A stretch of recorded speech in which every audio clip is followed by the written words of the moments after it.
afternoon, friends, and happy Monday. It is Monday of our Passion Week, and we have got some stories today to talk about what Jesus did on the last Monday before he died on the cross. So let's, without further ado, dive right in. Our stories today, there are two of them. We are going to be reading them out of Mark. You can find these stories, at least the first one that I'm going to read, you can find them both in Matthew and Mark, but I liked the Mark one a lot, so we're going to be reading from that one. I am in Mark chapter 11, and I'm reading verses 12 to 14, and this is what they say. On the following day, when they came from Bethany, Jesus was hungry, and seeing in the distance a fig tree in leaf, he went to see if he could find anything on it. When he came to it, he found nothing but leaves, for it was not the season for figs. And he said to it, "May no one ever eat fruit from you again." And his disciples heard it. Now, this is kind of a weird story. Why is this important? Why is it in the Bible? Also, why would Jesus go to a tree for fruit when it's not the season for figs? Like, wouldn't he just know that? But there's an incredibly cool story attached to this. As I was researching this, found this out, and I went bananas because this is so bonkers. It's so cool to see how Jesus works in his lessons, even just when he's feeling normal human things, just like you and I. See, I don't think this is a story about Jesus being hangry. I think this is an excellent, excellent metaphor for something that he's about to do. So, the thing you need to know about the leaves is a fig tree will actually produce fruit before it produces leaves. So when you see the leaves on a fig tree, normally that means, hey, there's already fruit on this tree. So for him to see a tree in the distance with leaves on it would tell him there's gonna be figs on here. So when he gets to this tree and there's no figs, yeah, he's kind of angry. Hey, when I'm hungry and I'm promised food and I don't get food, Jesus, I feel you. But there's something interesting about the way that he curses this fig tree, where he says, "May no one get fruit from you ever again." It means for as long as this tree exists there, it will no longer be able to produce fruit.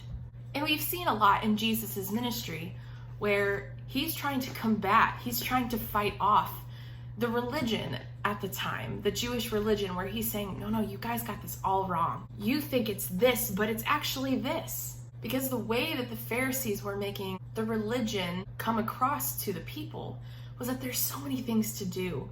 All of these sacrifices that had to be made, which God did tell them to do that, and the ways that they were supposed to pray, the way they're supposed to look to other people, all these things that they have to do in order to look the part of a good Jew. The Jewish religion at the time was kind of like this tree, kind of all leafed up, puffed out, like, hey, we're it, we look great, but there's no fruit, absolutely no fruit to feed the people because they had it all wrong.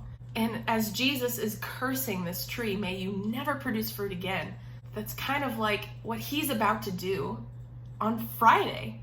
He's about to say to the entire Jewish religion, "You're not producing any fruit, but let me help you out. I'm going to end that way, and I'm going to give you a new way, the way, a way that will not only produce leaves to make you look the part, but it's going to produce fruit for other people. And it's also going to keep you rooted in the Lord to keep you growing and sustained and restored."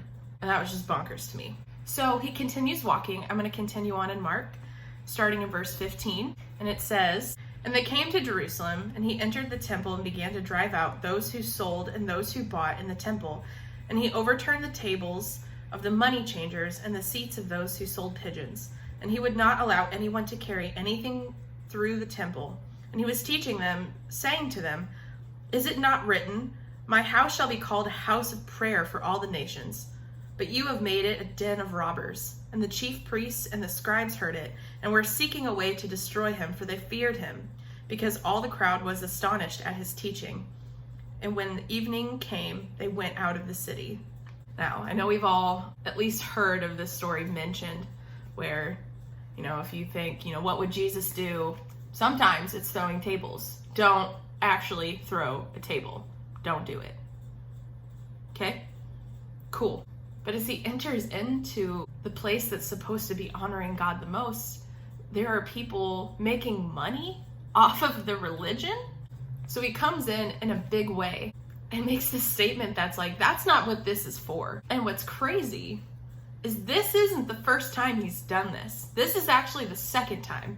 There was another time he entered the temple, saw them doing the exact same things, and flipped some more tables. And then after that first time, he left and the people picked up their stuff and did it again. So he comes in this second time and still is throwing these tables around. And then he quotes some scripture. Isaiah 56 verse 7. My house shall be called a house of prayer for all the nations. It's not much prayer going on when it's mostly sales. But in a few days, it won't matter.